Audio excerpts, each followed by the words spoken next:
Now broadcasting from the Next Gen Conservative Studio in sunny South Florida, bringing you the latest in politics, current events, and pop culture. This is the Whitfield Report with Sam Whitfield.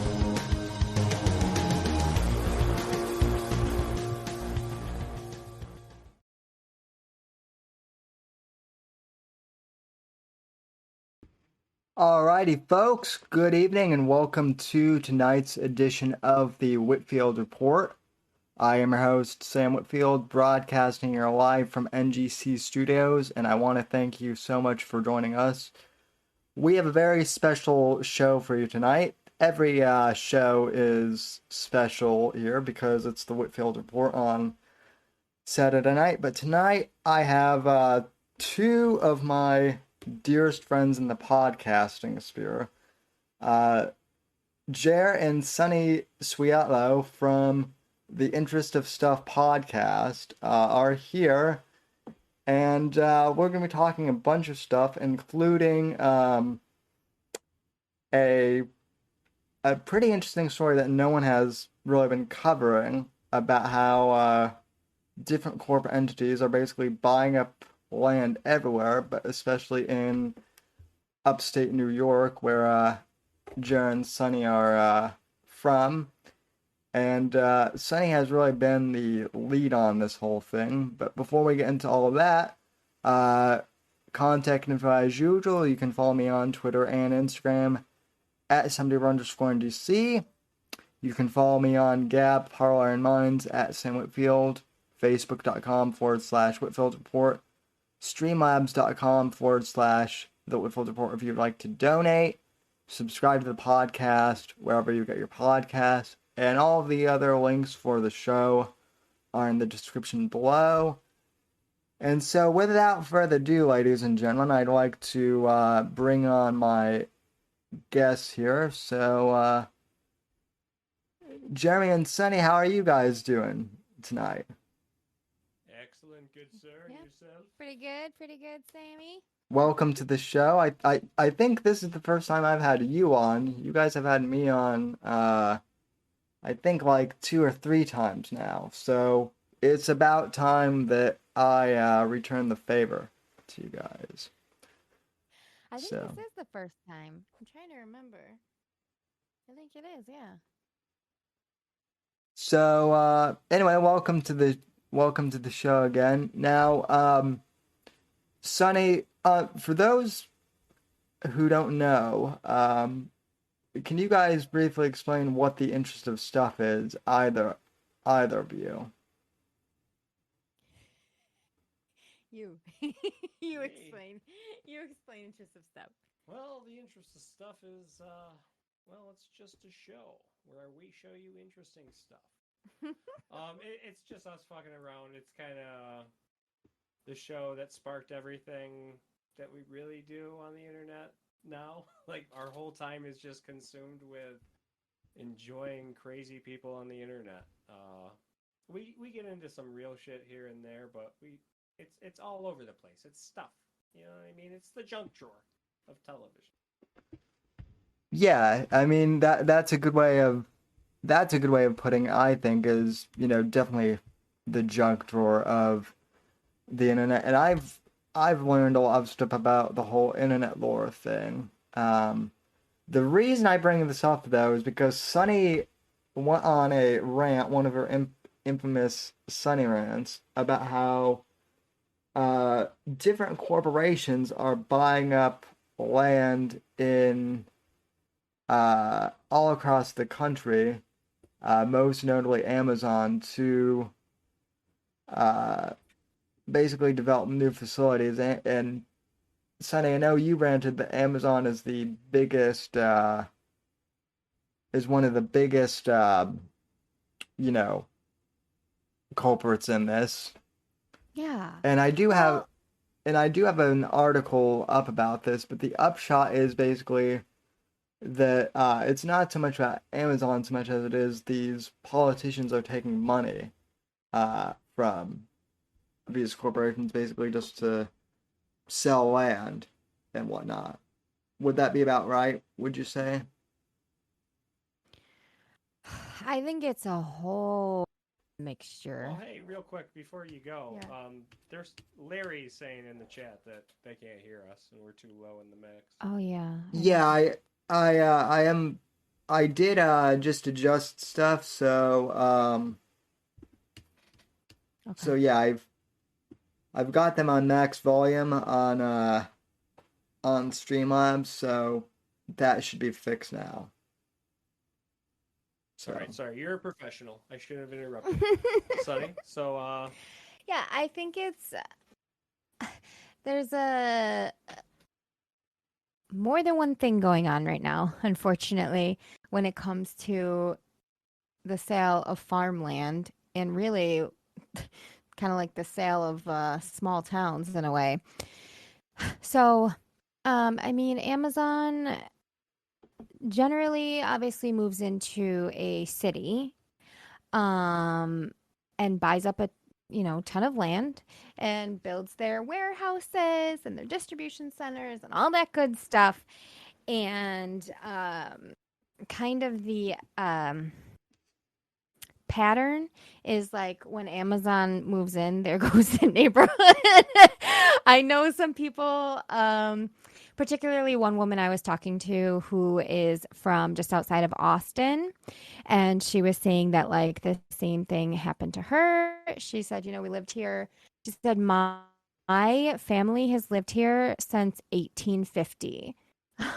Has lived in the same land, and so her grandparents were ranchers, homesteaders, and I don't know, she didn't give me like all the details, but they were forced to sell their forced, basically, like they kind of ended up having no choice and ended up having to sell their ranch off, and they were lucky enough to find a not-for-profit that they sold it to, and so it's now it's a camp for kids with special needs.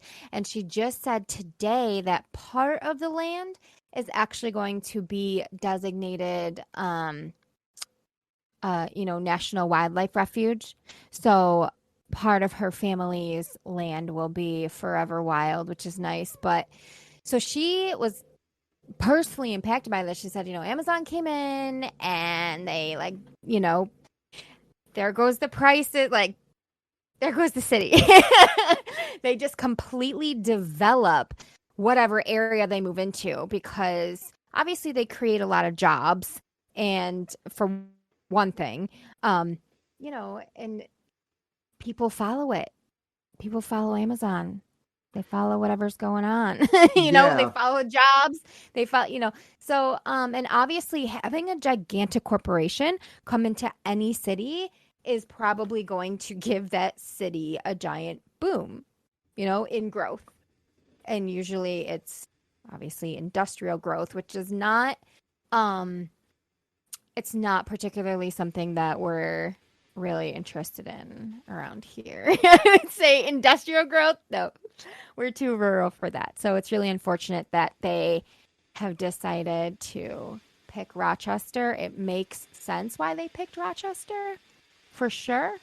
But it's really unfortunate because... Well, and that's something I do want to kind of bring up too, because you guys live in upstate New York, and a lot of people, I hate to say it, kind of the rest of the country, generally when they think of New York, they think of Manhattan and the five boroughs, and they tend to forget all about the rest of the state. I mean, I've been to New York 6 times, in my life, so I've been there a lot. I have family from there, so I know, I know that New York is more than Manhattan, and I love Manhattan, don't get me wrong, but there is a lot more to the state than just that. So yeah, there is so much. I know there's so much more to New York. So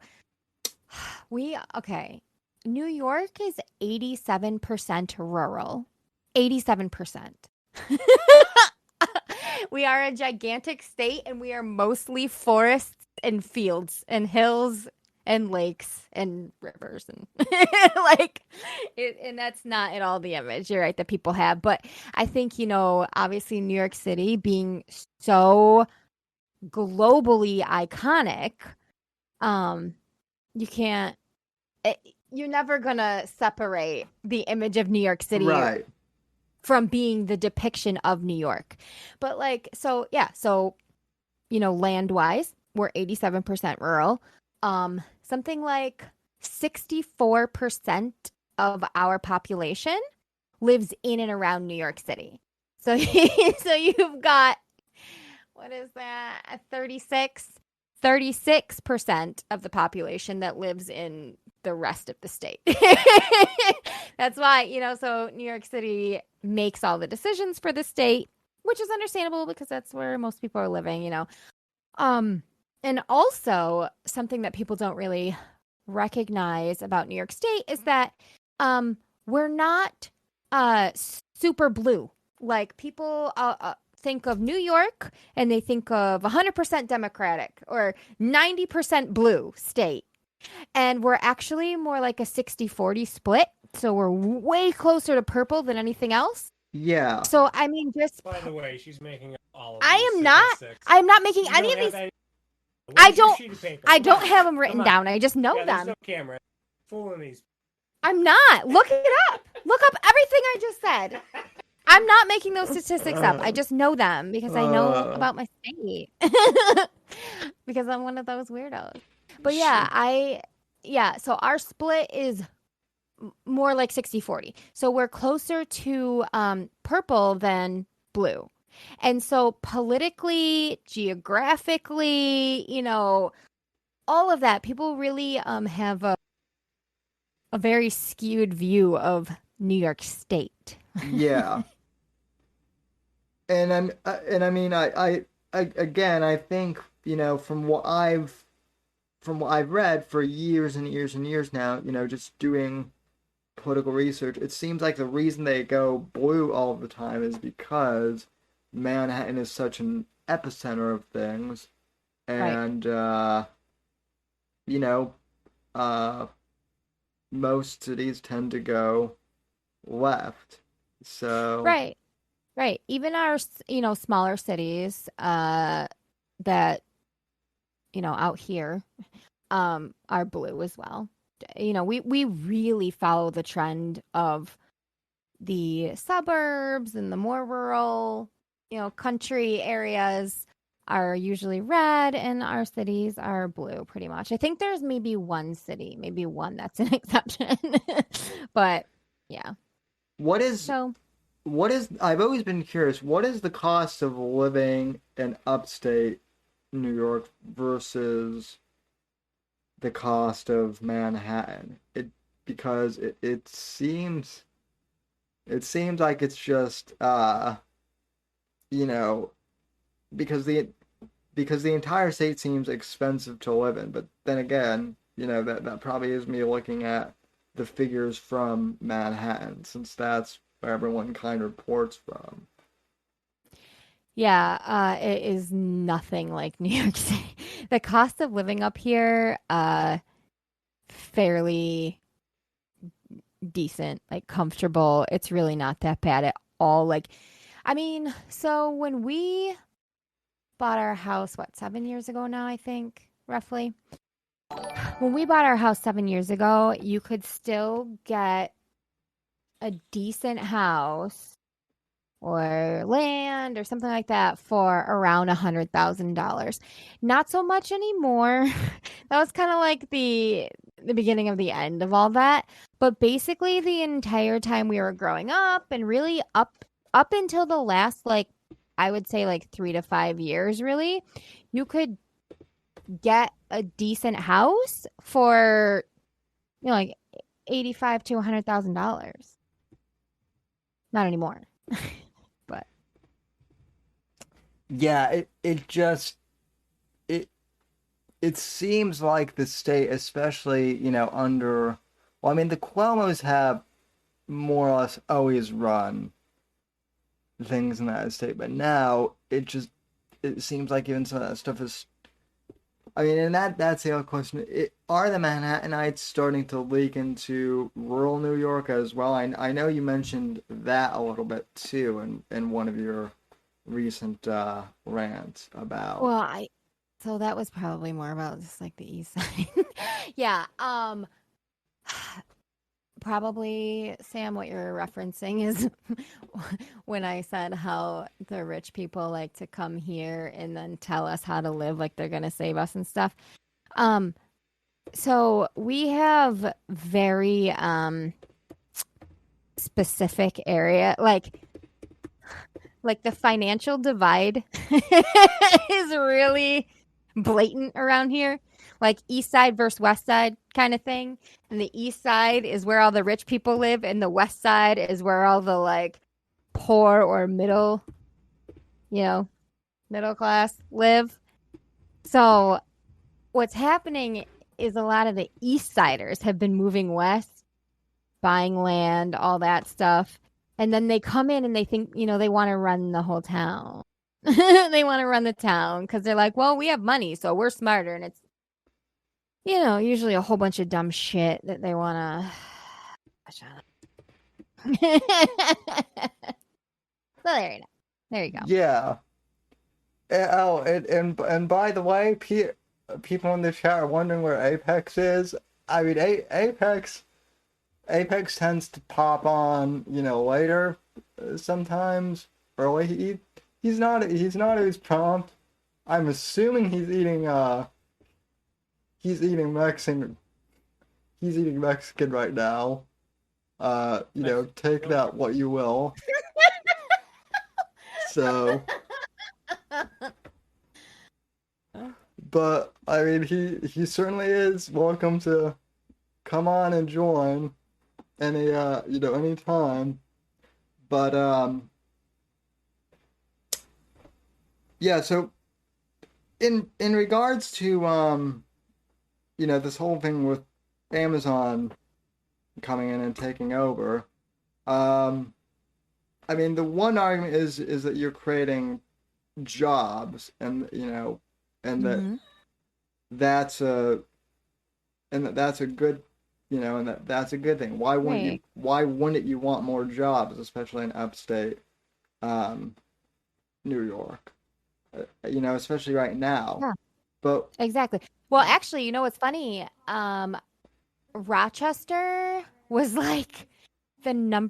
was rated like the number 1 or number 2 city in the entire nation for job sustainability during the pandemic. Because the types of jobs we have, pretty much like everybody was just able to work from home. So I think that might have actually caused a bit of a boom of people moving here recently, because this kind of came out like, oh yeah, in Rochester, everybody's still able to work during the pandemic. So I don't know. yeah, In general, we used to have Kodak and oh gosh, Valio and one other big corporation. So I mean, Rochester. So it's a very old city. yeah, And historically was always pretty like progressive, as in like there's always jobs to be had, that kind of thing. It wasn't really like people were ever out of work and having a hard time finding work. That's just not ever been a thing around here.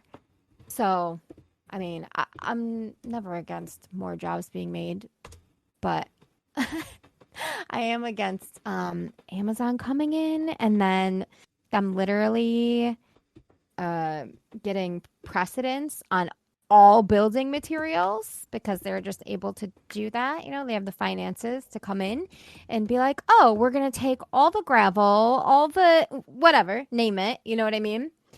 And then all other construction is like, cool, now we can't get what we need for the next 3 weeks. Thanks. That's great. yeah. And I mean, Jeremy, I know you work. Well, I mean, I hope I'm not doxing anything. But you have said on your show that you work construction, right? So Yeah, he had to leave for a second, Sam, but yes, he is. He is in construction. Exactly. so So, yeah. so then that so then this whole thing must affect that as well somewhat. I would Not definitely imagine. not him. Not him so much because of the project he is on and the contractor he works for and that kind of thing. I mean, there has like been a couple times I feel like where his contractor was like, I can't find this certain, whatever, anywhere. And Jer was like, whatever, and he went and got it. He found it. That's really only happened once so far, I think. But we couldn't get any gravel, so we just got a whole bunch of gravel because we're putting in a barn sometime in the next week or two, and so we wanted a gravel foundation. And uh my dad actually, knows the guy that we were getting the gravel from. So he was arranging it and he said that the guy told my dad, he's like, I don't have any because Amazon took it all and they got precedence. So he was waiting, Whoa. to be able to get it at all. And I mean, and he mostly services like a few of the suburbs around here. So he was really backed up on orders for everybody trying to whatever we're doing.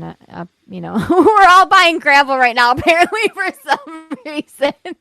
But yeah, And, so it's like it's things like that where and it's it just like the kind of the littler guys. Like I said, Jared's not having as much of an issue, but it's always like the littler guys that it's like cool. So now I can't get what I need, well, and And I jack the price up too, really bad. Jack the price up really bad on yeah, these guys. well, and then from the consumer side of things, what I've noticed, like even here in Sarasota, Florida, where I am, it's not quite as bad here because DeSantis really acted swiftly. But I've been reading articles and whatnot where during COVID, all these small businesses got wiped the fuck out because of Yeah.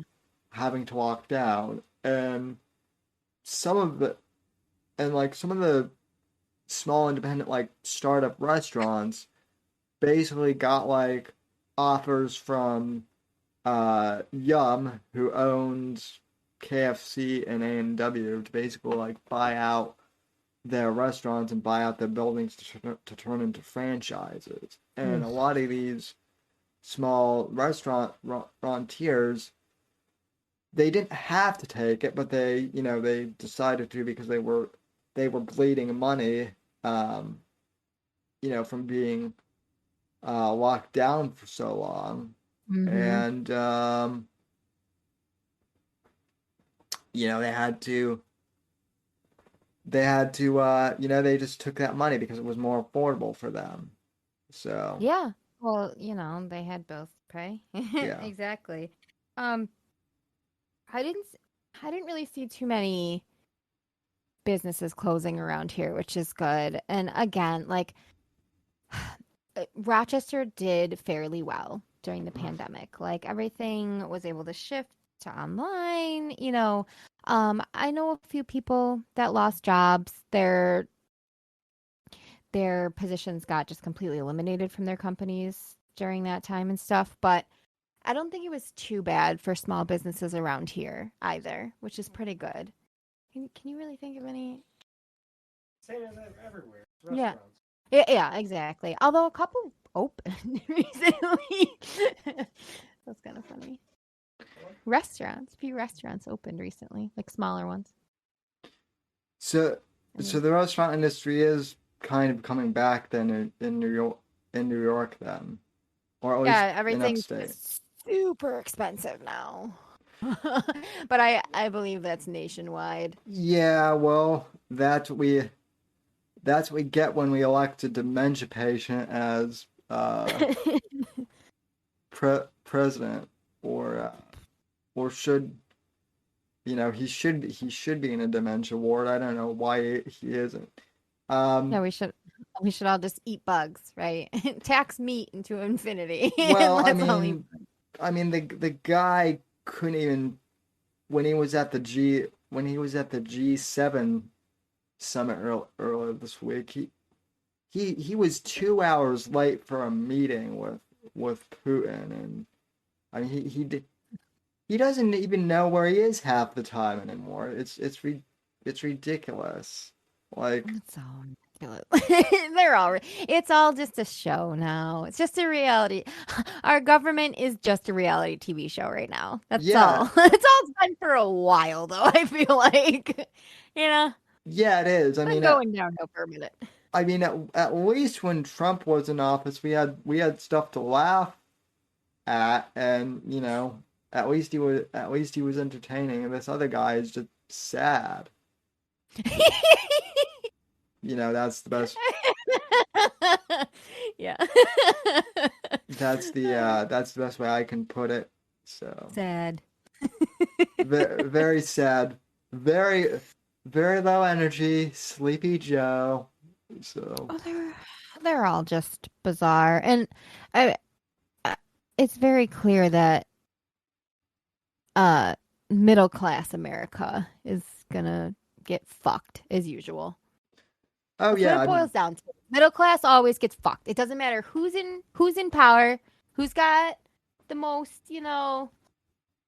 pull, which party has the most pull at the moment. Middle class always gets fucked. yeah, So, yeah. People always think, it's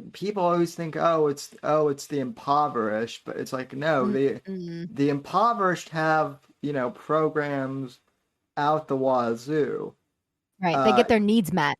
and then we have people like the one internet scammer that Jeremy was talking to the other night on your guys' show. Oh, the one he was talking to. Okay, got you. Well, I don't know if he was really talking, but he was just trolling the guy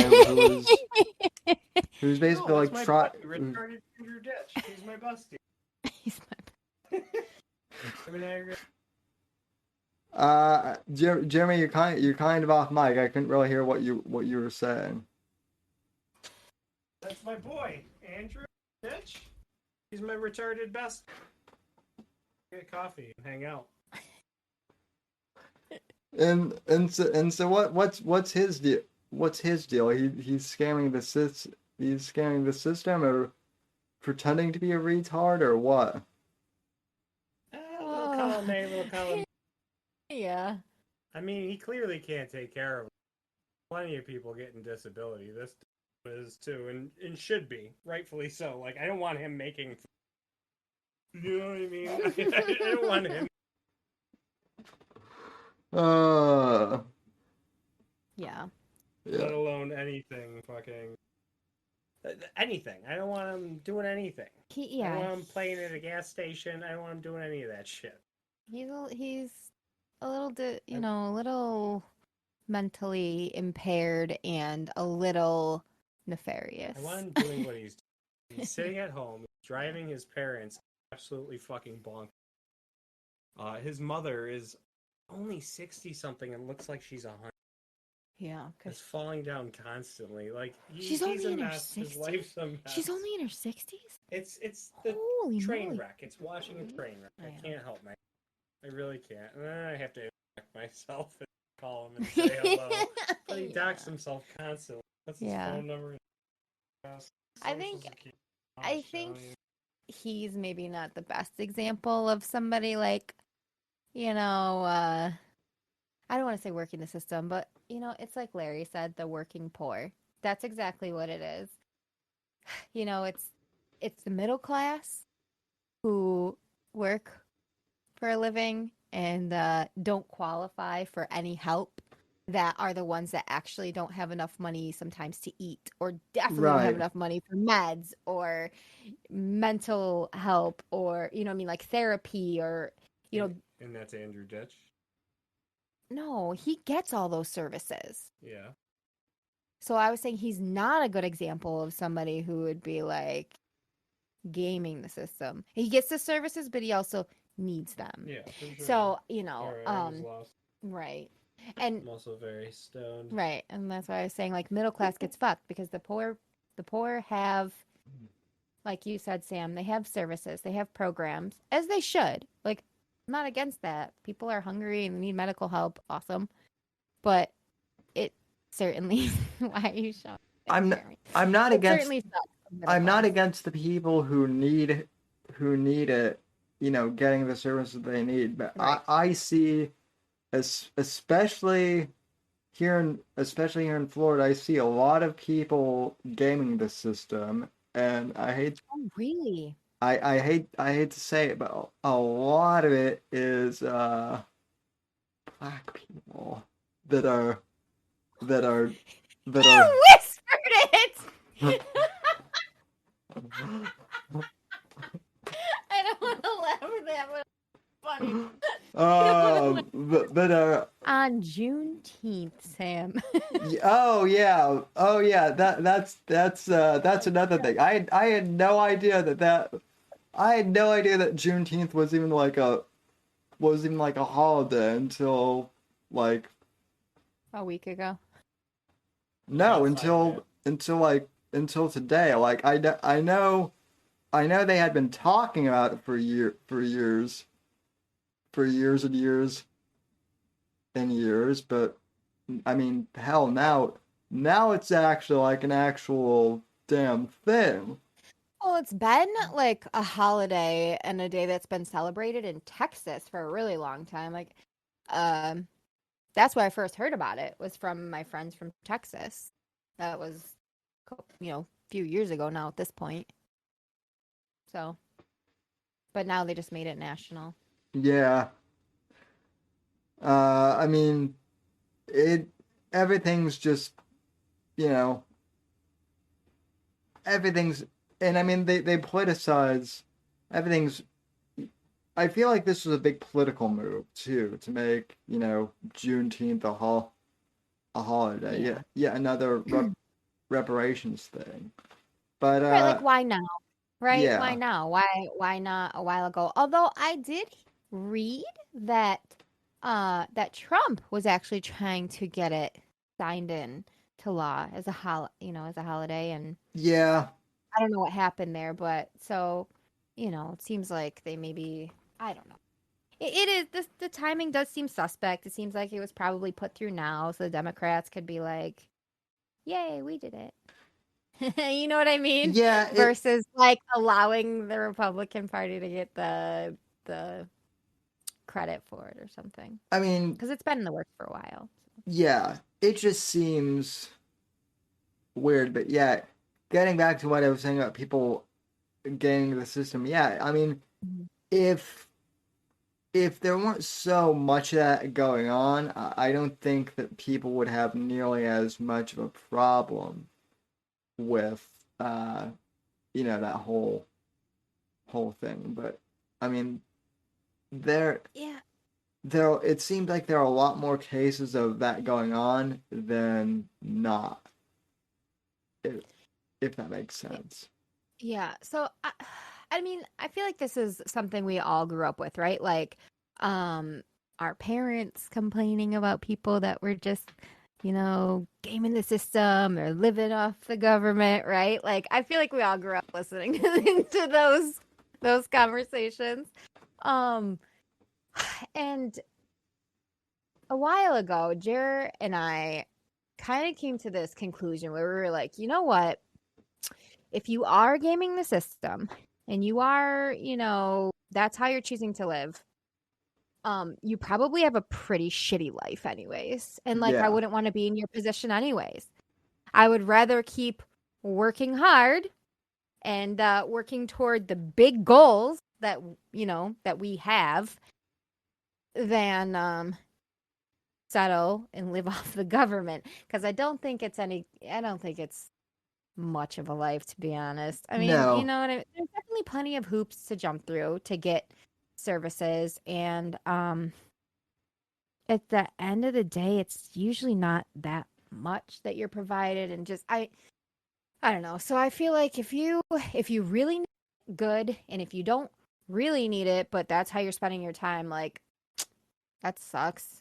You're wasting your life, and I'm sorry for you. you know. Well, I mean, if yeah, I mean, or you could be Ethan Ralph too, and just kidnap developmentally disabled people, or women, and then live Oh off my of goodness. them, or you know you can do that too.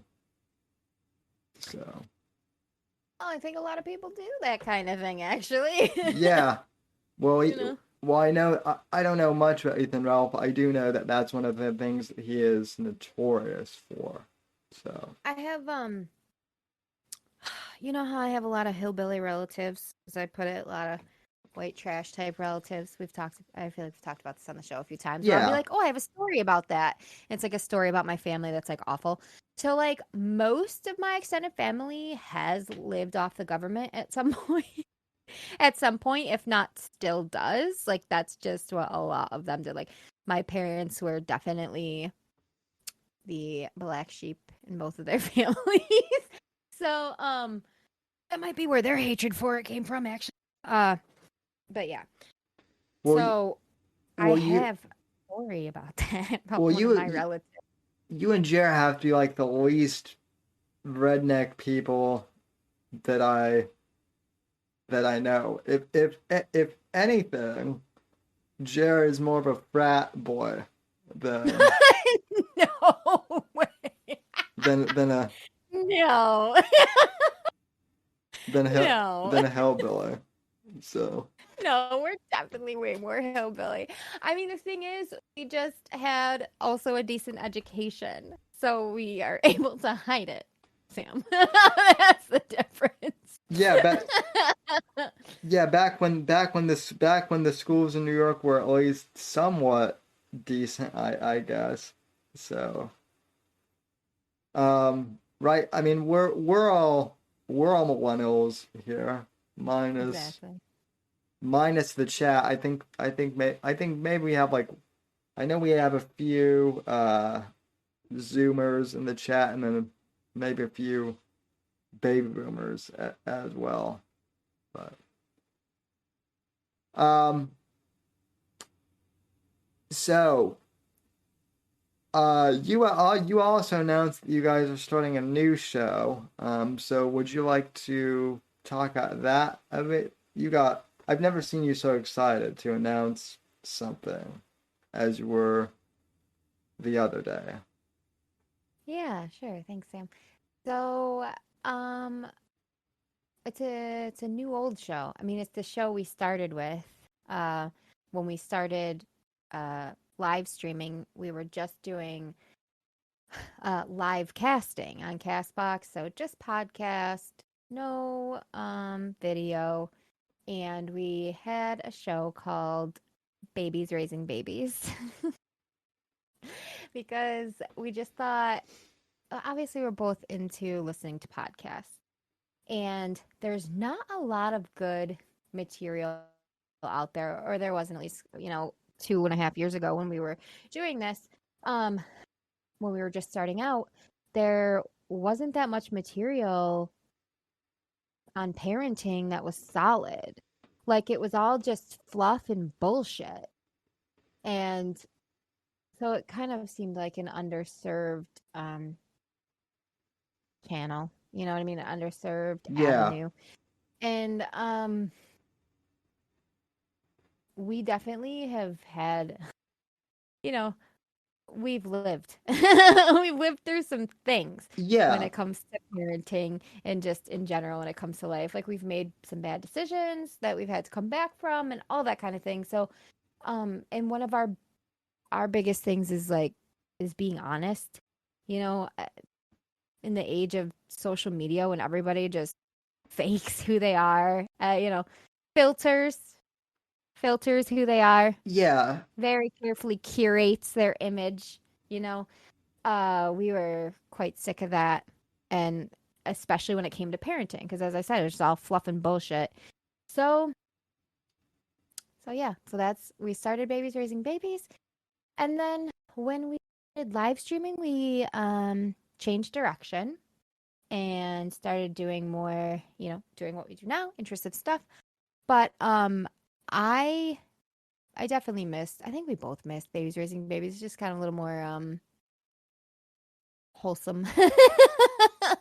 Well, the internet drama stuff is definitely more of Jeremy's type of thing. I have to say that, you could do a pretty mean political show yourself. I think, especially with your with your rants too.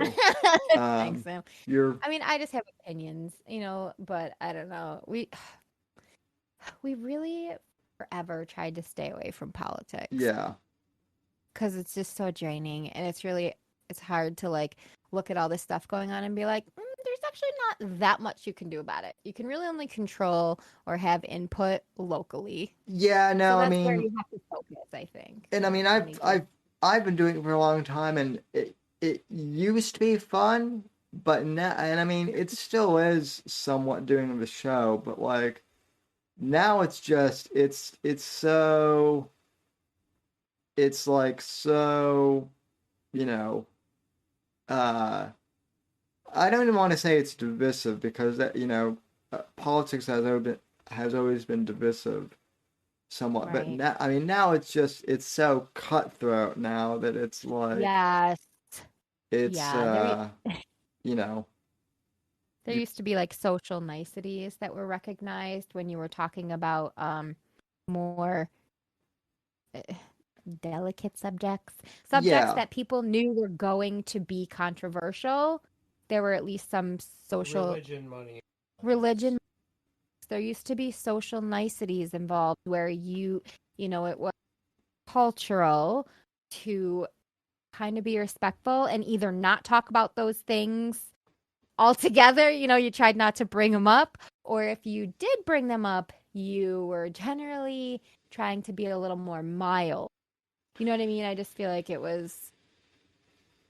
well like and people just, and and there yeah. was always the whole agree to disagree thing too, which I Mhm. feel like that got thrown out of the fucking window like within the last you know five 5 years. I've never up until like 2017, I had never heard of anyone being disinvited from Thanksgiving Oh, they they voted for XYZ candidate. So, I mean, yeah, that's bad.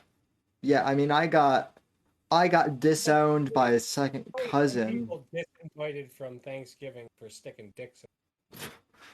Like those people have always been For doing what? Oh, sticking dicks in for being for fags. being gay. Yeah, That's true. There's always been a reason to disinvite someone to Yeah, Thanksgiving. yeah, I I mean, guess this sounds yeah, politics. yeah, there have always been there have always been those reasons, but I've never seen anyone disinvite someone because of their political, you know, Yeah. candidate Like before. that was one of the things that used to make Thanksgiving lively, right? Like we would all be nice about politics and all that, but Thanksgiving dinner is when people would argue about politics for some reason. It's very traditional in America. Yeah, Yeah. and I mean, in regards to what you guys are doing with the babies raising babies thing, I feel like I'm single. I'm not really even dating anyone right now, but I do like the idea that you guys are starting a podcast because there seems to be like this weird pull. There seems like the there seems to like this really weird thing out there right now where millennials are either and Zoomers are either like, fuck parenting, man, like fuck it all, or they go the exact opposite. And I mean, I've ranted about this before, but the stupid fucking trad larpers who are like oh, you need to get married. You need to get married at like you need to be married. If you're a guy, you need to be married by the time that you're 25, and your wife needs to be 18, and you I'm sure. can't and you can't ever masturbate, otherwise, you're you're causing a fucking genocide, or just like weird, weird shit that is like, it's just gotten, it's a LARP at this point to make money, I think. I Oh, think it is. Another common thing is to call them trad thoughts. The girls are trad thoughts, and oh, the guys are LARPing. oh yeah, Yeah, oh yeah. they're just all they are is Instagram influencers. They're basically the same exact thing. And it's always interesting to hear them talk because I live the life that they talk a big game about, and they don't know shit. Yeah. They don't know anything that they proclaim to know. And they do not live how they claim they live. Because if they did, they would not have time to post online incessantly every single day, and they all do. They go through and look at those accounts. They post 20 times a day. They sit there and like and comment all day and talk about working working the land, working with their hands. It's like, what are you doing? You're sitting at a desk somewhere on Twitter all day on a company's time talking about how you're trad. I don't even want to hear it. The Such lies.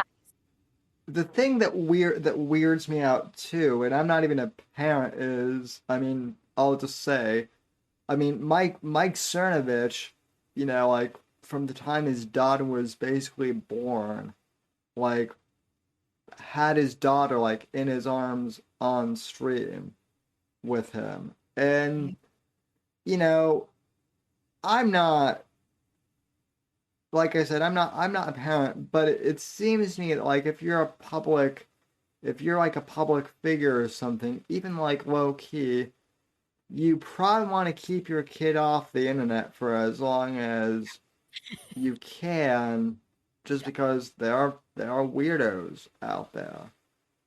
And that's it. And it's what's creepy too is the trad community really is like creepily pushing for like normalizing sexualization of basically I don't want to say full on kids, but like saying that 16, 17 and 18-year-olds should get married and saying that they should get married to men in the late 20s to 30s is fucking creepy to me. Yeah. Yeah, it's I mean, yeah, I would keep your kid off the internet. Do your best to keep your kids off the internet. We've never posted pictures of our kids. We were not that type. And I still don't. I don't post pictures of my kids, like their faces or any of. I really don't even post. There've been a couple pictures, I guess, where like one of my kiddos was asleep face down on a bench in a full-on snowsuit, so all you see is just a figure in a snowsuit on a bench. You know what I mean? But mhm. like in general, I don't post pictures of my kids because there are way too many pedophiles out there. Well, and see, this is a whole another thing that I was thinking, because I'm old enough to where like social media didn't really exist when, like, by the time social media really came about, I was already in high school, and I was almost an adult, so I kind of I wouldn't say really missed the train. But like now you have kids who are, on social media now. And like that just didn't exist when I was It's a bad. kid. So like Yeah. how do you, like when I was a kid, the talk was, don't go on any weird websites, and don't talk to weird people online. And obviously a lot of those things are still true, but I feel like there's so much more out there now, that Oh, oh my gosh. And you can't trust parental controls. I'm just gonna say that. Like no. a lot of people think, oh, I just put the parental controls on and I'm safe. But like, so people, for instance, got the kids YouTube. I don't even remember what it was called. Just maybe just YouTube Kids or whatever.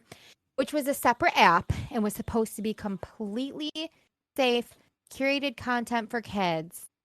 And they literally had like Peppa Pig and Dora and Spider-Man and Elsa porn. I Like, fuck. I remember like hearing about that, and then Elsa Gate, yeah. I believe it was called on the internet. Hi, everybody. Oh hey there, man. Oh hey there, Apex. How are you doing tonight, sir? Man, I'm good. I would have been here a long time ago, but I got home from work, later than you start the show, which is normal. I slammed a beer while I got my shit ready. My Wi-Fi died, so I got fucking with that, and I drank another beer. Then I sat down, and I took a hit of weed, and I choked real bad. And I literally just went and threw up the first 2 beers that I drank because I choked so hard on my weed. Oh, So that's what I'm doing. How you guys doing? What are we talking about? we're talking about how retarded trad people are. Oh yeah, bane of humanity. Yeah. They're doing a number. So, okay, Sam. So, as far as kids on the internet, it's extremely detrimental to their mental health.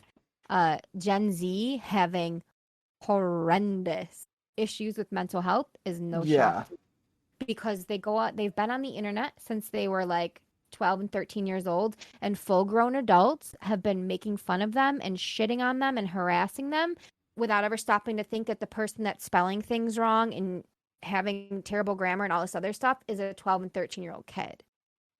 And so they've been basically attacked by adults all over the internet while, their parents were like, oh, safety controls are on or whatever.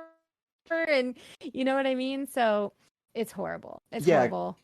Yeah, I go on about that. Like, yeah, don't kids know their way around, that stuff. So, Mhm. and my parents never put any of that stuff. They just told me, hey, you use common sense, and I mean, part of that has to do with parents like actually parenting. The one thing I want to ask you about as parents is, to me, it seems like there's this whole trend among millennial parents of they want to be their kid's friend as opposed to their kids as like actual parents. And am I imagining that, or is that like an actual thing from what you guys have noticed? That's absolutely a thing. We say, why not be both? You can do both. You can be your kid's Sure. friend and parent. You should be actually Yeah. somewhat your kid's friend, because if you're not, somebody else is going to be, and you don't know how they're going to advise your child. Well, sure. Connect with them on that level, someone else is going to. So just like everything else, you don't leave that up to some other random person. You do that yourself. Well, sure. And I mean, I would say I'm friends with my parents, but I mean, I guess what I mean is, it seems like a lot of these younger parents would rather be, their kids' friends than their Afraid to parents. discipline because they don't want their kids to not like them. They view Yeah. them. They not only want their kids to be their friends, they want to be their kids' friends, Yeah, kind of thing. Which yeah, is, to be honest with I you, see. I experienced in my generation's parents, including some of the parents that I've had. So for sure, millennial parents do that, but I don't think it starts with them. I think it started decades ago. But go ahead, sorry. yeah. No, that's Well, and that's a good point too, because that's kind of a different thing. Is not just being, not just being your kid's friend, but wanting them to be yours. Yeah, That exactly. is a different thing. That's true. Yeah. So- Yeah, go ahead. Sorry. I I would just say that, I think obviously you should be I think you should be friendly with your kids, but at the same time, like, I knew that like if I fucked up, my parents were gonna rain down hell upon me when I messed up. Like, I knew Right. that I could be I knew that I could be friendly and friends with my parents, but I also knew not to cross the fucking line with them either, or there would be, consequences. And I Yeah, you have to give your kids boundaries. Yeah, well, So- sure. And I mean, Sonny's on point for sure. Like you absolutely have to be your kids' friends. They have to view you like that, but they also have to view you as a parent. Like it's not impossible to do both. And I think it you know, from my experience as a child anyway, and reflecting on it as an adult, um, it's it's an inability to cope with just this perpetual childhood kind of thing, refusing to grow up, which is why I think babies raising babies, like yeah, I mean we're all figuring it out as we go in every realm, especially parents, but which I love that idea as a show, by the way. Thank uh you. well, because you're right, like honest nowadays you may be able to find some shit, but honest, like parenting, like podcasting or whatever, or whatever. I mean, it's a good idea, and you're right. Honesty's hard to find on the internet anymore. It's Well, thank also scripted and edited. Yeah, it all Mhm. is, and everybody's afraid of looking bad. It's like you're afraid of looking bad, but we're all pretty much messing up similarly. So I don't know what you're, you know what I mean? Like Y- all of our houses get messy. We all yell at our kids sometimes. We all do things that we shouldn't do. You know Yeah, what I mean? make wrong choices. We Yeah, all fuck up, make the wrong choice. and that's it. And I think pretending we don't just makes it worse because then we keep creating this higher and higher um, standard, not just a higher standard. That's really the wrong way to say it. The We're fake creating this, expectation is what it is. I yes, mean, thank it's you, this like yeah, absolutely unrealistic expectation. That's it. yeah, and people are pretending and again using lying effectively on the internet, and there's always scandals of these internet personalities eventually that whatever they were claiming wasn't true, it was fake, or they what I mean, they were scamming or fake, lying about something or beating the shit out of their kids in this case off camera. Yeah. um and I mean, that's why the internet is so dangerous, I think, right? And as we've discussed in the whole spanking thing, I don't have any biological children, but the time that I spent raising have spent raising my stepdaughters, at this point, it is literally impossible to keep them off of it unless you live in a compound in the woods or something. You know what I mean? Yeah. Like, Yeah. I Well, mean, school. literally, if they go to public school, dude, you're fucked. You are Yeah. fucked. I mean, everything, especially last year. God damn it, that hurt. That hurt a lot. oh uh, yeah, just the home shit. Oh god, dude. I mean, yeah. yeah, So it's a fucking minefield. It's a minefield for adults. You know what I mean? Right. Let's throw fucking children out there. Right. I mean, Yeah. I I don't mean, know. Exactly. I mean I think. Go ahead. the other component of babies raising babies though, and correct me if I'm wrong, but weren't you and Jeremy like super young when you guys first became parents, or is that someone else I'm Oh, thinking that was of? us. Yeah, that was us. We had our first when we were 21. Yep. Yep. We had a Yeah. first by 21 and we had four by 26 and we were done. And we were pretty uniquely kind of set up to do that in that, my mom had done home daycare my entire life. And so the the joke, the thing that we always said was I would say, "Oh, I was raised raising babies." So that was kind of a little bit where we got the name from. And then Jared would be like, "Oh, babies raising babies." So that's kind of where we Mm-hmm. got the name from. But yeah, I had by 21, I had way more experience than a lot of people nowadays do with raising kids. And I mean, I just, you know, not only had my mom done childcare my whole life, but that was like my entire background. I had pretty much every job I had was in childcare, and any credentials I had, certifications I had, all had to do with childcare, early childhood development. So, I mean, we were actually for having kids young, we were in a decent spot, and it's still it's rough. I think that's one of my biggest issues right now, actually, with with the whole trad community, is they preach a whole lot of things that I don't think that they even know what they're talking about. Like, Hold for on, one thing, Sonny. Hold. I'm sorry, I don't mean to interrupt you, but Sammy, you have some wild like white noise coming through your mic like consistently. I don't know if that can be fixed. I'm sorry to interrupt you. No, you're fine. Continue. Oh, hey, hold on. Yeah, I just moved it. Is that any better? Significantly, yes. Thank you. Okay. Yeah, Sorry, Sonny. Go ahead. No, you're good. yeah, my computer fan was revving up there for a bit, so I just closed some programs. But yeah, anyway, continue what you guys were saying. Yeah, so a big problem with this whole get married at 18 and have, 5 kids by 23 or whatever the heck they're trying to push.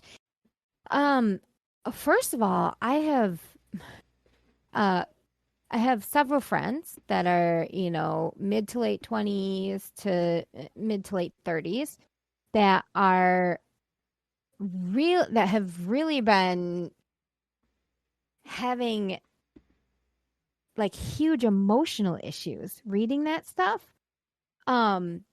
Because the whole goal is to make women feel useless by 25, which is just utter bullshit. So once your brain is fully developed, useless. You know what I mean? It's really strange. Yeah. So, I mean, they're really doing themselves a huge disservice. I mean, you want to preach the whole trad lifestyle, but then you're alienating all these women who actually are very traditionalist in the way they live. Very traditionalist. They're all receiving that same message. You know what I mean? I think this goes. Sorry to interrupt you, but it makes my head hurt, man. Because this whole any real like online movement it's bullshit. You can almost always pull something from it for sure, but to take advice from people on the internet for your life is fucking retarded. There's certainly things you can pull from it. You have to be discerning enough to be able to do that, obviously. Which is why I think things are so fucked up, because people, nobody has, very few people have a friend or a family member or a partner of some sort adventuring through the internet side by side and experiencing things together that they can, you know what I mean? There's more than one brain going over this shit. So yeah, I mean, the quote unquote trad community, I mean, it's silly, like. It is. Go ahead. I'm sorry. I mean, do your own thing and take from but to identify with groups is, you're by its nature, taking on a label, diminishes your true self. You know what I mean? If only to yourself, certainly to other people, you become that stamp. And I mean, Whiskey Runner does bring up a point that I was saying earlier. Never befriend your kids. They need a role model, not a grown ass friend. And right. I mean, and that's the argument. That's the argument. Don't think that your kids' friends are also acting as the role models. Got a little twisted. They're gonna be using everyone and everything. They're gonna be using everyone in their environment as a role. Yeah, no, and I mean, and I don't think that's what he's saying, and I mean, I agree. They do need role models more than just friends. But if you can't be friendly with your kids either, that's no good. Well, you know what? Honestly, to frame this in a different way, I think this actually kind of goes back to, because I mentioned it already, our little spanking versus not debate that you and I have had, and I agree with you wholly, and I still have my own opinion on it, and I think it's and it comes from this sort of thinking where, like, I mean, I had friends, I had other role models and shit, but what I didn't have, or I had it less than I should have or would have liked to, was a parent that disciplined me and didn't let me. It wasn't interested in it so much in like. I mean, yeah, well, for sure, wasn't as interested in the most inner workings of the feelings going into things. I mean, almost every time I ever got a spanking, especially at first, it was made clear through not just a one-liner that this hurts me more than it hurts you, and I don't enjoy doing it, type of thing. That's that level of, and times change, and I mean, I may be stuck in the past on some of this shit. I don't know. And again, I think that this is the point: is everyone has their own way, and there is studies and shit that continue to go on. Which at this point, who can trust? What science is trustworthy anymore? But yeah. So I mean, I think that's what the difference here is like it's a difference in framing. Like you wouldn't not discipline your kids. You wouldn't you wouldn't spank them, which we've established, but that's fine. Right. You can discipline them harshly in many other ways, which you would do. The right? thing is, the word discipline also, it means to teach.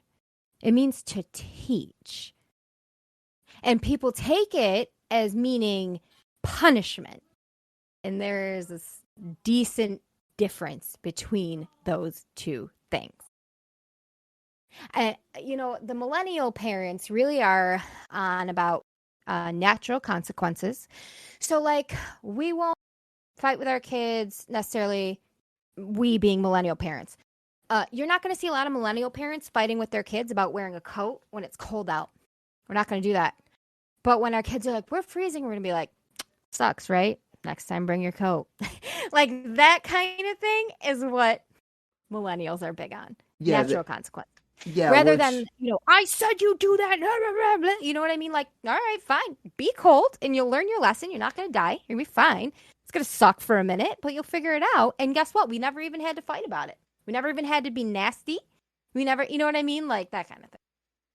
that was how my mom was. Definitely with like like, hey, maybe you should wear a coat, and then I'll be fine, and then I'll come back later and oh, maybe you should have, worn a coat, huh? So, stuff like that. So, I but just yeah. don't think much reason to be severe. Usually, Is Jeremy still There's there? Or always is he? outside. Yeah, he's here. I think Okay. he's But yeah, I mean, there's just no better, do better, right? And I mean, we're raising kids in a completely different world than our parents and their parents. I think Yeah. the gap between our generation and our parents' generation and they and their parents, I think our gap in how the world functions now is so much bigger. Oh yeah. So I mean, we can draw on some of their stuff, but also, some of what they did. Obviously, certain things are timeless. You know what I mean? But there's a whole lot of shit they never even had to consider that we Oh, do yeah. all the time. So we are definitely kind of having to make our own way here a little bit and figure things out. Yeah, which is why I think doing a parenting podcast the way you guys are doing is awesome. And Thanks. for me personally, at least, I mean, you not so much, Sonny. I know I know Jeremy mostly as like a world class shit poster, and I mean that in the best sense. So Yeah. to get to know Dad Jeremy is gonna be really entertaining. So He is. He's a good dad too. I can't. Yeah. I was gonna. I would be. I find it hard to imagine him not just doing the parenting thing. It's like it's just the same. It's hard to imagine him not shit posting. Drunk and vaping on mic and shit. a pretty classic story of the way we got our kids to brush their teeth by showing them people on the internet with fucked up teeth. Well, so. 'cause here's Oh, the hell thing. yeah. Okay, especially when they're little, right? We'd say, brush your teeth. And then they'd say, why? I don't want to. Because every little kid does that. You know what I mean? I didn't want to Yeah. right now. So, they were going through a period of time where they wanted to fight us every time it was time to brush your teeth. Finally, Jeremy just pulled out his phone and just pulled up pictures of gingivitis and just the nastiest mouths you can think of. And he was like, That's called teaching. yeah, he showed him. He said, this is why you brush your teeth. And literally all four of them ran over, grabbed their toothbrushes. They were frantically brushing their teeth. I was crying laughing, to be honest. It was really funny to be like, they were like, oh, jeez. And they literally all just started just scrubbing their teeth. It was great. You know what? That just gave me an idea. The one way that you might be able to protect your kids from the internet as they grow up is to expand on the method that you just used. Terrify your kids with like things like with specific things on. Show them like this is why the same way you. I was taught like how to hunt. You know what I mean? I mean, I didn't have the internet so much, but stories told from other hunters and shit, like people blowing their buddies' brains out and shit from this, that, and the other.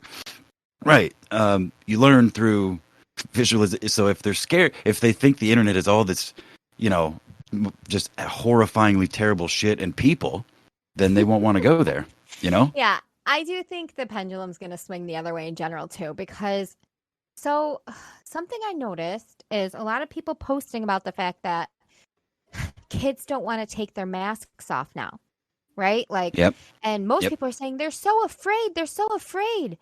I think that for the first time, this generation, Generation Alpha and partially Gen Z, for the first time in their lives, they actually had a sense of privacy. These kids have been photographed literally coming out of their mom's vaginas. Right. They're on video from literally the moment they're born. Everything they do is smile, take a picture, take a video. Their entire life has been lived online. So I think these kids finally having the privacy to like make faces at their teachers behind their masks and no one else is going to rat them out and there's not going to be any video evidence of it.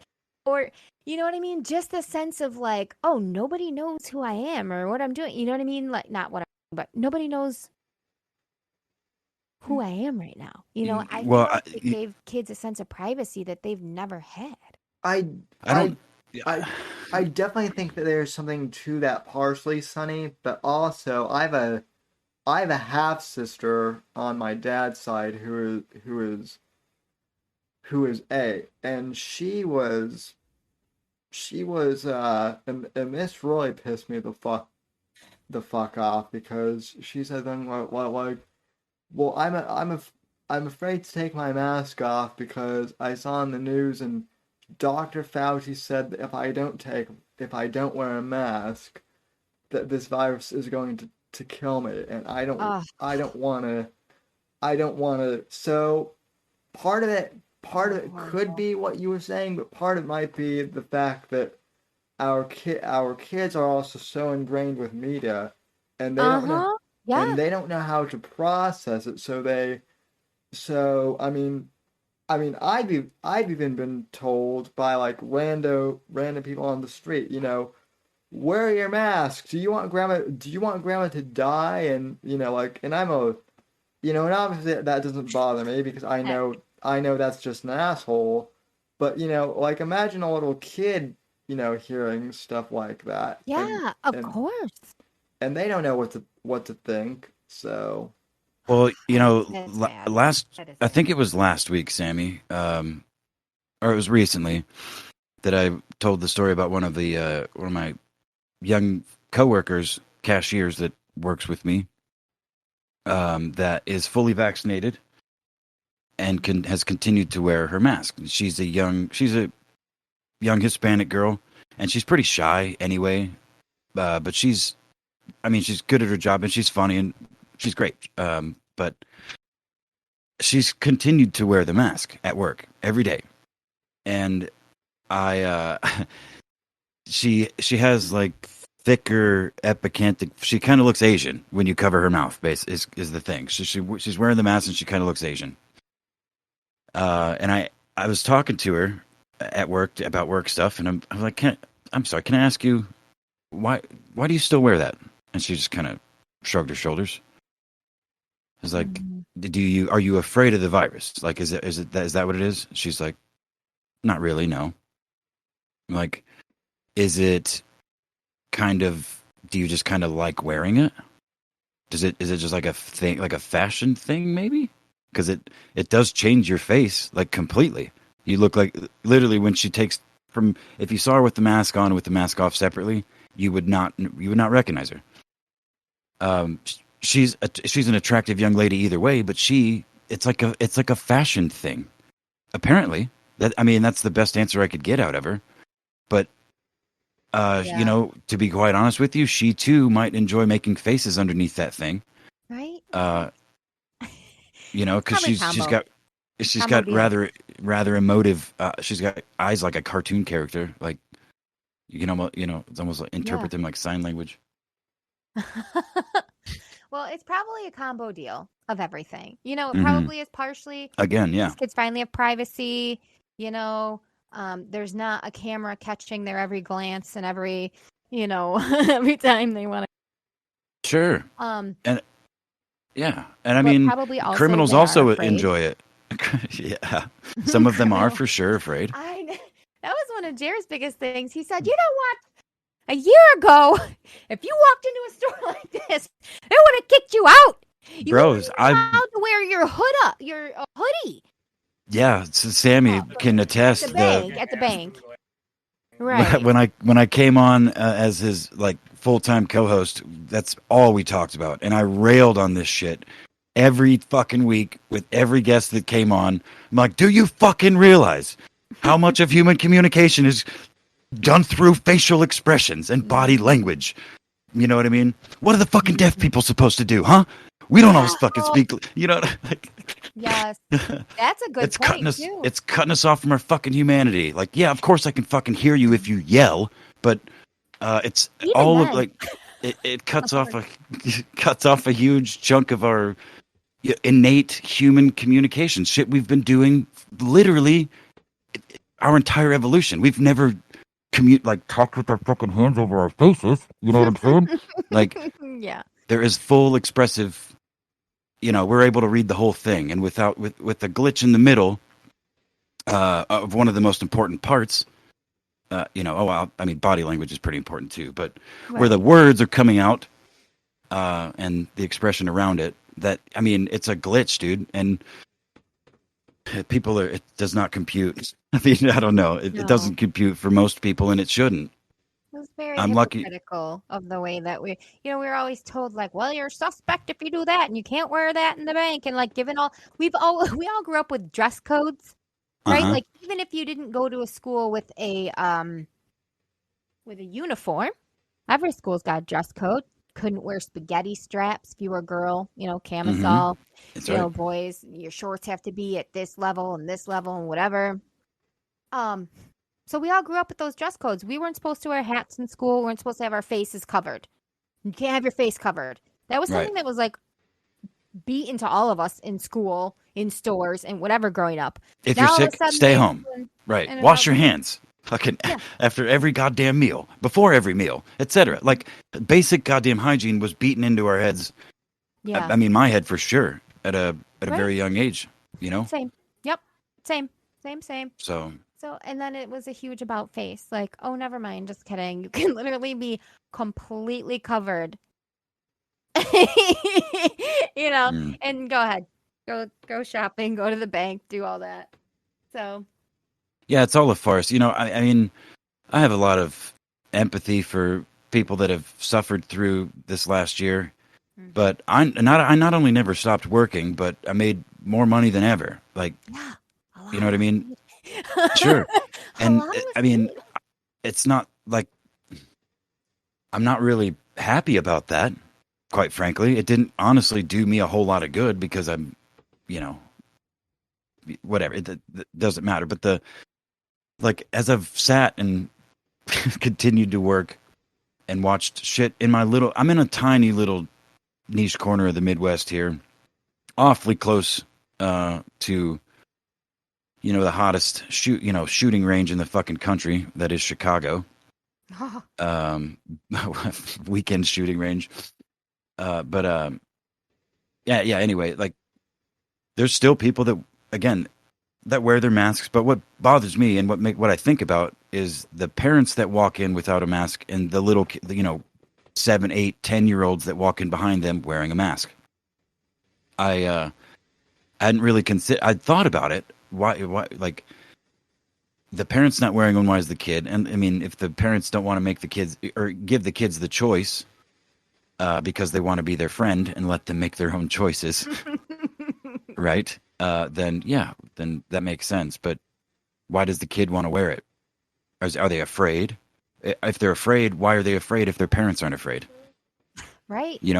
Yeah, I think it's ridiculous. How are you keeping kids masked when they're the least at risk for all this? Yeah, yeah, exactly. Well, and like I haven't gotten the vaccine yet, and people are freaking out like that I haven't gotten the vaccine, and I'm like, why? I am in the lowest category. I'm in my 20s. I'm in the lowest possible risk category for getting COVID. I'm at higher risk for getting something if I do take the vaccine.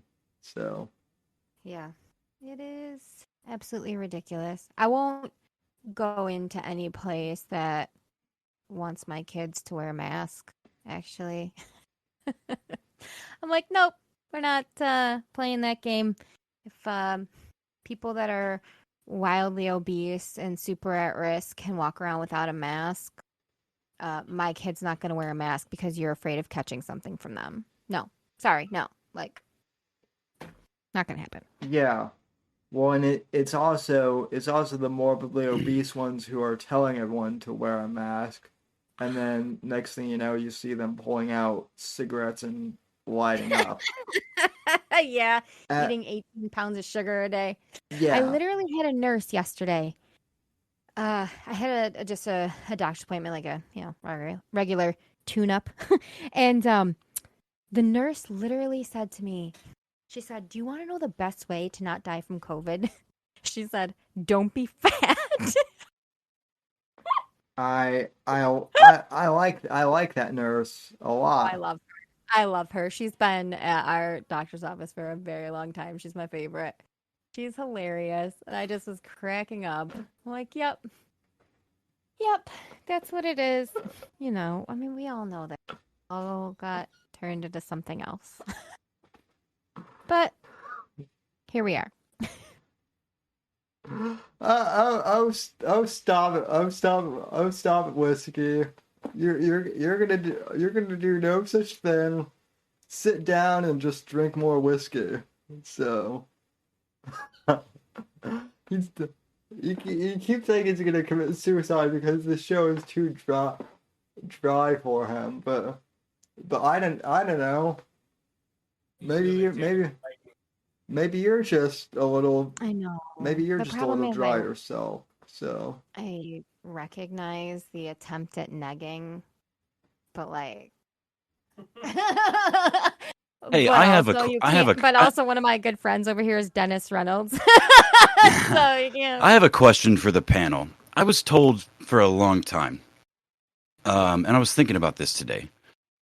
The phrase "you can't turn a whore into a housewife" ring a bell with any of you? Yeah. yes. Yeah, right.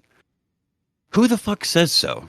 And like, is there like a scientific study? And where there's got to be some margin, some anomalies in that. It can't be 100%, right? Is it? Right. Of course not. Of course not. Okay, because cool. there's, whatever. Yeah, exactly. That's a whole other situation. Mm-hmm. Well, yeah, I mean, could a whore throw trad on her, Twitter handle or something, and get 100,000 Oh, They followers? do. oh, Right. Well, oh, sure. definitely. Totally do. Right. So my question is can any of them be saved? Uh, I've regrettably, I've tried. It did not go well. So, Well, Sammy, again, I mean, no offense, that is a limited sample, I have plenty pool. of friends that, Hmm. definitely slept around and maybe didn't make the best decisions, that are living very traditional lives and are definitely happy, if not housewives, at least happy wives in good marriages. Yeah, Good. it's I it's heard you. definitely. Yeah, I mean, I fucking love a happy ending, man, but there's just so There, many you just bad don't endings. hear them. Yeah, you don't Yeah, hear them yeah. because people want, because it's that whole like creepy, like negative. Oh my gosh, sorry, I'm tired. Um, Wanting to like vicariously live through someone else's pain, like that creepy almost. You know what I'm talking about? Like Hmm. everybody oh Hmm. wants yeah. a negative. You want a negative. Uh, the headlines that are the worst get the most clicks, right? Well, I have an interesting um, little story. I mean, in regards to negativity being how the internet works.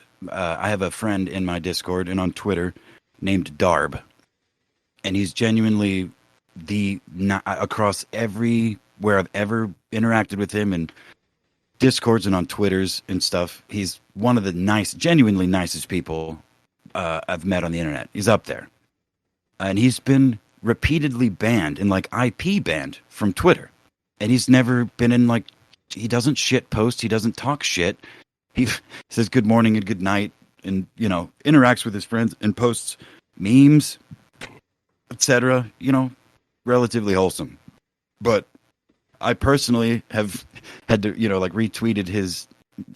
I mean, it's weird. It's a one little. What do you call it? Uh, word.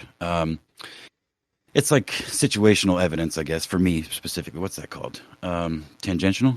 Is that the word? Mm-hmm. Tangential evidence. But it's one of those things where like, oh yeah, people get banned all the time for this, that, or the other, and people claim censorship, but people like Darb, who are just, get has an account for 10 years and gets a couple, a few thousand followers and banned literally for no reason. Like he even sent me the screenshots. The reasons given was blank. It's like Oh my they didn't even put goodness! anything there. So yeah, I mean What that's in kind the of shitty. world? Yeah, well, and It's again, very shady. yeah, it's very shitty because he's used Twitter and other social media like a normal human being, like a Mm-hmm. social media. He's just himself, and he's a nice guy. He Right, doesn't, go fucking with people or anything like that. But whatever. Yeah, I mean, so yeah, I think the internet is driven by it. Like clickbait was a hot topic, and it's still a thing, but it's not talked about nearly as much anymore. But yeah, negativity sells, man. For whatever reason, people love a train wreck. You know. oh Oh yeah. yeah. Well, it's reality. That's what the last 15 years of reality TV, has brought us with the Kardashians, and as you explained to me at the beginning of the year, Apex, or at the end of last year, that's what this whole thing with Ethan Ralph and all the weird internet personalities that we cover sometimes, and Jeremy and Sunny cover. It's all the same thing. It's e-drama. It's like a reality show. Mm-hmm. It's throwing fire on you know it's throwing gasoline on a fire. So For sure. And it's definitely hasn't helped society a ton to just constantly meditate on whatever the most negative thing of the moment we can find is. Yeah, and I mean, I've said or at least repeated a quote from, fuck, I don't even remember who it was, but I think I think it was a Rogan quote, but just the idea that, or the fact, pretty observable fact that like social media at large just kind of puts a magnifying glass on whatever latent mental illness you may or may not have, and I'd argue we all have some sort of. I mean, every human has some sort of something, Issue. and We all have if issues. absolutely, and most of Yeah, us, for sure. well, I'd say a vast portion of us, Oh, for sure. realistically, without the escapism that is social media, the internet at large, but particularly social media, would be fine. And those whatever issues, mental or otherwise, would, I mean, maybe not all the time, but they wouldn't have a chance to manifest because you wouldn't be in a world in your head that is, that is the internet. You're not like in yourself, but out of it, and Right. the Or internet at least creates not a lot of super that. exacerbated. People would find healthy ways to cope, and then Right. they would, be improving themselves instead of Right. using unhealthy copes and, furthering their own detriment. I'm literally in that boat right now. As much as I've talked about it. A lot of us, I think that is definitely a cycle that a lot of us go through, or a season, or whatever you want to call it. I think we all have that because, like you said, it's escapism. It's really easy to block out whatever rough stuff is going on. And then you're like, well, look at this person's dealing with all this other shitty stuff. And I can either feel better about myself that I'm not having go through what they're going through, or I can feel better about myself because I can think that I'm a better person than them because I didn't make that stupid decision, or you know what I mean, that kind of thing. Or And it's I not, mean, it's not sustainable. even It's not even the healthy. things like, that like lonely people, whether lonely for long periods of time or lonely temporarily for whatever trauma, find people that like express genuine interest in like just talking to them, communicating with them, and learning about them, and creating some sort of bond. I don't know how often that sort of thing happens, but I'm sure I know it certainly does. But yeah, I don't know. I mean, I don't even, not even sure the point really that I was trying to make specifically, other than, I mean, yeah, the escapism leads to like I don't know, like, what do you call it? Like A vicious so, cycle. yeah, a vicious cycle, a perpetual motion machine of trying to, like, you get. It's, yeah. I mean, if I'm sorry, I can't really articulate it. I think I get where you're going though, and it's a vicious cycle, and it's just, I think a part of the problem and why it's so hard for people to unplug, as they say, why it's so hard to maybe break that vicious cycle, is because our real life communities are nowhere near strong and nowhere near as comfortably social as they used to be.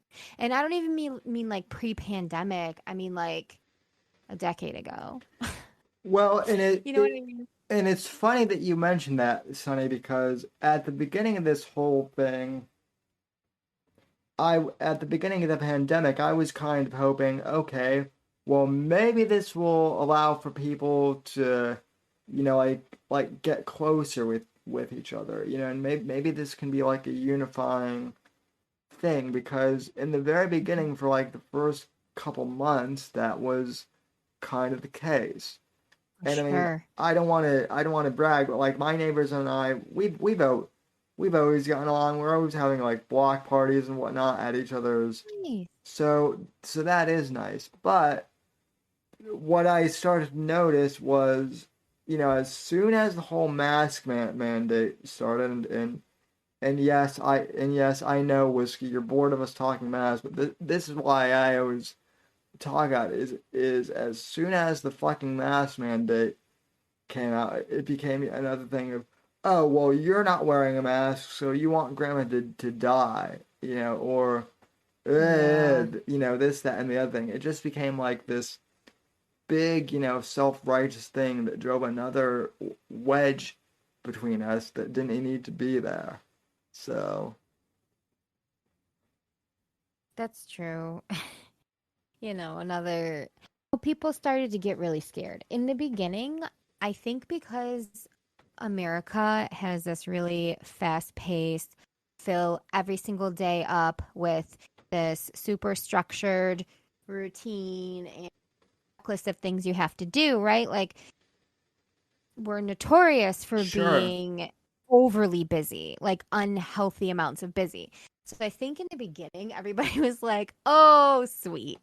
We actually get to sit down. Like, it's mandatory that we stop moving. And I think it made a lot of people feel that camaraderie, feel like, all right, let's hang out with our friends. Let's figure out ways to get together and all of that. And I feel like we were all kind of treating it a little bit like a vacation. We were all on vacation at the same time in the beginning, We for the first couple were. months. Yeah. And then they started really pushing the fear. Because in the beginning it was like, it's gonna be all right. This is going to be a 2-week thing, flatten the curve. We're all in it together. America's going to do great. So we were like, woohoo, 2 weeks off. Let's do this thing. And then it carried on a little longer, but making funny videos about it. We were our friends about it still. We were finding unique ways to hang out. Band gatherings, Yeah. like gathering in whatever certain ways. So everybody was hanging out in their trunks in parking lots together. Yeah, isn't that funny that like hanging out became like this whole big like it's like going back to like the 1920s and just, with the whole speakeasy thing. Well, what did you get arrested for? I got arrested for hanging out in a parking lot with my friends. Yep. So exactly. I know I missed most of the show, but you've been streaming for 100+ minutes, Sammy. Do you guys want to talk about anything else? Is Jeremy still awake? Does he have any contribution he would like to add? Do you guys have anything that you guys would like to bring up, or any juicy internet drama? Some plugs. How about some plugs? For starters? Plug your show. Stuff. Plug both of them. Well, so Babies Raising Babies is going to be Fridays at 8 a.m. for now. Oh, nice. Yeah. Yep. Morning show. And on DLive, right? DLive and YouTube. It'll be the same. Mm-hmm. Yep. And the channels will be called Babies Raising Babies. It is called? Yeah. Okay. That is what it's called. And it is nice. It is spelled incorrectly. And we know it's on purpose. just for that extra level, So it's Babies Raising Babies. BABYS instead of IES. Yeah. Nice. Yeah. Hell yeah, dude. So look forward to that. Sorry I had to work and Wi-Fi and throwing up thanks to choking on my weed smoke. But it's always good conversation when I talk to you guys, so thanks. Appreciate it. It's been a while. Thank you. Thank you both for coming, and Sammy, thank you for having me. And I did listen to most, and it wasn't a bad show. Great job, guys. And you guys are still now. I want to clarify this too, because I think some people are a little bit confused. You're not replacing Interest of Stuff with this. Correct. Show. We're not. You're adding on to the iOS, empire. So yes. Yeah, that's a good way to put it, Sam. Yeah. We'll have iOS just like. Man, if he's gonna hang out, he should get closer to the mic. You know what I mean? Like that's just. Hey, I hooked up. This fool, our vaping in. Better than fucking Sammy's at least. Okay. I don't know what's happening with that goddamn. That is. That's what we need is the Jeremy interview. so me and Jeremy can talk shit to Sammy for an hour. I'll pick on the cripple. I don't give a Oh my fuck. gosh, Equality. Jeremy. It's I only- treat 'em just like people. That's right, because we love him. Exactly. Sam is people. What do you mean? Mhm. I mean, We treat him like he's a people. You know, we treat him like he's a people, and it's fine. It's because we love him. We give him treats. Quality. Jesus, I'm not a dog. I'm not a dog. I mean, I am, but not in that way. It's okay, buddy. It's okay, buddy. yeah. If Sammy was a dog, he'd be one of those dogs that got like ran over by a car, back legs. Oh no! With the fucking wheels on the back legs, dude. Those like hero stories you see. Yeah, fuck yeah. Yeah, but then he would He would be a hero then. Yeah, he would be a fucking hero dog. Fuck yeah. have one of those like super rich owners with the huge fake boobs that he would always be burying his head in, and they would Yep. like be like, "It's so cute." 'cause he's He would be an funny. Instagram fucking. He would be an Instagram fucking star, and as well as the Would. titties of the owner, of course. Yeah. Well, Anyway, that's a future show. yep. We've been talking long enough. No, I would like to have a maybe a 2-on-1 Ooh, now we're talking. interview with Jeremy. So Hell yeah. Let's So- do it. Nail the show. A Jer Salmon Apex. So I think the world needs that right now. To be honest with you, Absolutely. I think the world needs Absolutely. that now more than ever. I can see the memes already. So Jeremy can bring all kinds of fun, fucked up shit for us to get your YouTube channel bandwidth. hell yeah, let's do it. Let's go. I've already been banned from Discord once, and let's get me banned on YouTube. So Maybe we'll do that on Odyssey. We'll see. Anyway, Mhm. good night, everybody. Good night, chat guests. and Chat. That's what I meant. I wasn't saying good night to you. You guys aren't leaving yet. Good night, chat. You fucking shit talkers. I love you all. thanks for tuning in, everyone. And if you're listening to this on the podcast, thanks for tuning in. Be sure to rate, subscribe, and review, and that really helps out. And visit our sponsors as well. So we appreciate you all, and from all of us here at NGC Studios, good night, God bless, God save this great nation, God, freedom, legacy, in that order, and we will see you on the next program. Das right. See ya.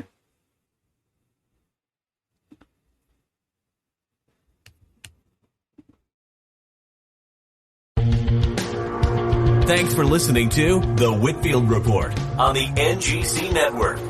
Please visit Sam's website at www.thesamwhitfield.com and support Sam on Patreon at patreon.com/Whitfield Report. Until next time, God bless, God save this great nation, and God, freedom, legacy, in that order.